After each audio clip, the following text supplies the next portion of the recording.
Wolverine and the X-Men. I like the cover of this one. Yeah. By Chris Bachalo. So this is the other of the main X-Men books that have been relaunched in the wake of. Do you say schism or schism? Schism, whatever.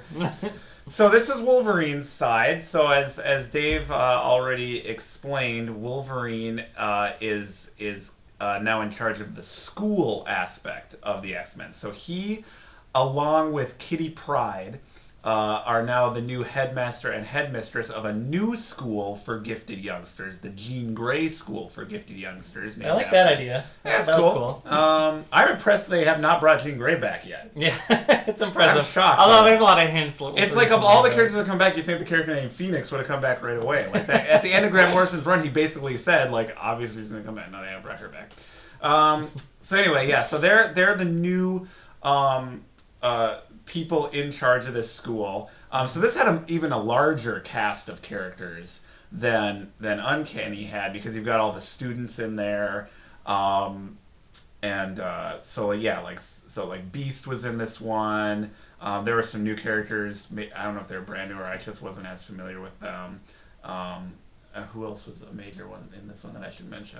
Pretty much, I feel like Wolverine, Kitty Pryde, and the Beast were the big characters. They're the teachers that are kind of in charge of this. Yeah, school. And then a lot of the students, like a lot of the background Quentin stuff. Quire was in it. Yeah. So it's got a big kind of unwieldy cast. It's a school. Yeah. So basically, this one's written by Jason Aaron with art by Chris Bachalo, and I guess they or Marvel had the brilliant idea of giving, Wolverine fans exactly what Wolverine fans want to see, which is Wolverine wearing a suit and giving a tour to two other people of the school who are evaluating it to see how good of an educational institution it is for 20 pages. I don't know. See, I thought it was a good setup to introduce the school, because it's not like the Xavier School was. Beast has modified it with all kinds of weird so basically things. that's the structure of this issue. It's like these two people who are from the government or whoever certifies schools. They got to come and evaluate this as an actual institution. And Wolverine and Kitty Pryde are giving them a tour of the new school and all the new students. And of course, things are going horribly wrong. And there's crazy X-Men stuff happening. And Wolverine and Kitty Pryde are mortified and embarrassed. And That's what they want to do for Wolverine and the X-Men #1. I think that's fine for a first issue to introduce readers to the school. I gotta tell you, I hated this comic. Really? I thought this was terrible. I thought I would like this one more than Uncanny because I like Chris Bachalo, as he's at least an interesting artist. He's done stuff with the X-Men a lot before. I like Carlos Pacheco too, but even the artwork I thought was just really claustrophobic, and it just didn't really look very dynamic or interesting. There wasn't any action in this book. It really was, as I described it, like I think he pops his claws at one point and kind of threaten this new character from the Hellfire Club that comes in, but it was ridiculous. And it was so verbose. It just took me forever to get through this comic. It was just it was really boring, and it was kind of played for laughs, but it was just desperately unfunny. And again, it was all about, here's this character who used to do this, and now they're in this place. And now this character is this. And it's like, it's just like a reshuffling of the deck. It is a reshuffling, but I think it's just boring. I think setting up the new status quo was how they did it was kind of smart with introducing the new school. Yeah. Wouldn't it have been better in Wolverine and the X-Men #1 to have an action scene and a dynamic fight, and it's just this is the first issue. It led into a fight. I don't know. At the very last page, a monster comes, but I was just grateful that the book was over at that point. No, I thought this was. I was actually shocked by how bad it was. I was like, this is their new #1 X-Men book. It was terrible, I thought. Did you enjoy it? What did you find interesting about it? Well, I guess just because I've been following X-Men, it's nice to I was interested to see the Brood character in here that they introduced in Astonishing X-Men just recently, and how he's going to be. But I would have preferred he was introduced during the context of an adventure or something. This was just Wolverine walking these people through this school, and you meet these I don't characters. know. It felt like a gathering of heroes a little bit. Like you get to see like I didn't the get that Shy sense Hour from it at students all. come in. I just- You get to see the alien come in. You get to see the new teachers that used to be like New Mutants, like Husk as a teacher here. But see, and if you don't establishing that. care about that Yeah. going in, this book doesn't give you anything. Like, I'm all for, like, okay, X-Men has been going for a long time. Take advantage of that continuity. Reward long-term fans. But at least make it interesting on some level for people who don't necessarily care if Husk is a teacher or a student or a good guy or a bad guy. But this is just like... I don't know. I just feel like everything in this book was so blandly represented. Didn't you think it was really wordy?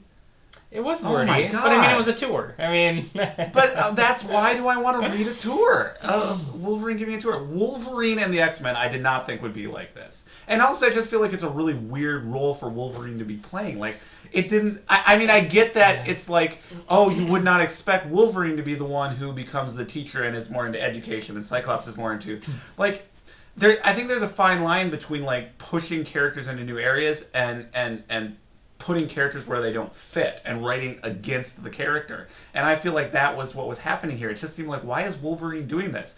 Why do I want to read about Wolverine doing this? Don't I want to see Wolverine, like, drinking beer and popping his claws and berserker... I mean, am I wrong about that? Is this what Wolverine fans have been demanding? No, you're right there. It This is is an a unfit. I couldn't recommend this comic. I thought it was really bad. I felt a lot of things were out of character. Like I mentioned before, Kitty Pryde like saying some things like she pretty much just protected this brood like mutant and recommended him coming to the world, and then she's telling him, oh, the kids do have a point. He shouldn't be here, kind of at one point, which kind of goes against everything of that character. I feel like. I don't know. I don't even remember her saying that. I think I was like trying to just get through it. I mean, literally, I hit the staple. You know, the staples are in the center of the book, and I'm like, oh my god, I'm only halfway through. Like, it just took so long to get through, and I really didn't like anything about this comic book. I thought it was terrible. So you preferred Uncanny X-Men at this Well, point? I preferred Uncanny X-Men only by association. Like, I read Uncanny X-Men first, and I didn't really think much of it. I was like, eh. And then I read Wolverine and the X-Men. I'm like, well, by comparison, if you have to read one of these two, I guess I'd read Uncanny. But I just what a dud for their big relaunch of the X-Men. It's almost to this point where they're like catering to fans a lot with the characters and stuff. Plus, the whole schism thing sounds stupid. It was stupid. I didn't like it either. Like, hasn't X-Men always been like they both educate kids and they go on adventures and fight? Why'd they have to make a big deal of it?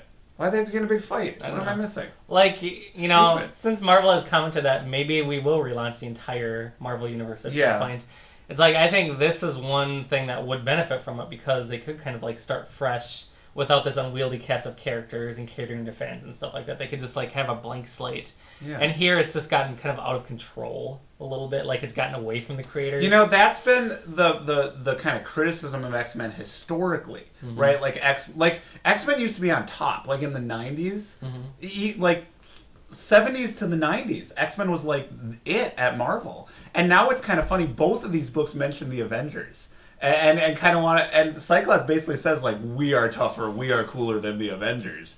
You know, it's like in the 90s, Avengers were like nothing, and now the X-Men have kind of, I feel like they've gone back to the bad habits of that corner of the Marvel Universe, which is just, the X-Men are just about the X-Men. They're so invested in that continuity, it's like so, like, incestual, almost. You know what I mean? It's just like, the same characters just in this little corner of the universe, just, you know, being reshuffled and recombined in various ways, and it's just I'm sure there are people who are like really invested in the characters, but like you know, I feel like I like the X-Men enough and I like comics enough that I would have enjoyed good comics even if they were dependent on continuity, but I just feel like these are just mired in continuity, and they frankly seem tired.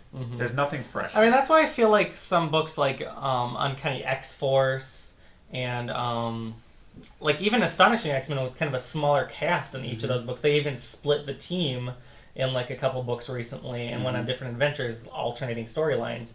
I think it just works better with like just a scaled back cast where where there's just a small group of people like relating with one another. Here it's just like, I don't know, people throwing ideas out there to like 20 other people, kind of. You know what I mean? There was a lot in these books, but in the way there also wasn't much. It's just kind of like a big. Ugh. It's just a mess of continuity. I feel. Well, I am surprised that you hated Wolverine and X-Men as much Yeah, as you did. I didn't like it at all. I really didn't. I mean, I would say if people are interested in reading a new, fresh take on the X-Men, check out Ultimate X-Men. That's written by Nick Spencer. That has recently been realized, and that we both really enjoyed.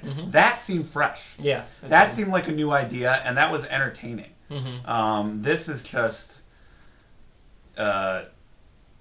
more X-Men comics, and I don't know why the world needs more X-Men comics of this type.